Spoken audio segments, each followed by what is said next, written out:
కాంగ్రెస్ ప్రభుత్వం ఏర్పాటు చేయడం జరిగింది బ్రహ్మానంద రెడ్డి గారు ముఖ్యమంత్రిగా ఉన్నప్పుడు. ఈ పిఆర్సీ అనేది 5 సంవత్సరాలకు ఒక్కసారి వస్తుంది. మరి ఆంధ్రప్రదేశ్ రాష్ట్రంలో 8 సంవత్సరాలైంది దాదాపుగా. ఈ 8 సంవత్సరాల్లో ధరలు బాగా పెరిగిపోయాయి. మరి ప్రభుత్వ ఉద్యోగస్తులు 6 లక్షల మంది ఉన్నారు. ఈ 6 లక్షల మంది అప్పుల్లో ఉన్నారు. 6 లక్షల మంది కష్టాల్లో ఉన్నారు. 6 లక్షల మంది బిడ్డలను చదివించుకునేదానికి కష్టాల్లో, అప్పుల్లో, మరి ముఖ్యంగా 2 రూపాయలు 3 రూపాయలు వడ్డీకి తీసుకొని మరి కుటుంబాలు గడిపిస్తున్నారు. మరి ఈ పరిస్థితుల్లో రాష్ట్ర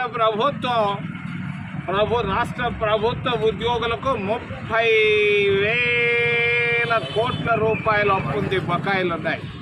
నేను చంద్రబాబు నాయుడు గారిని డిమాండ్ చేస్తున్నాను, రాష్ట్ర ముఖ్యమంత్రి గారిని, వాళ్ళకి ఇవ్వాల్సినటువంటి 30,000 కోట్ల రూపాయలు మే 31వ తేదీ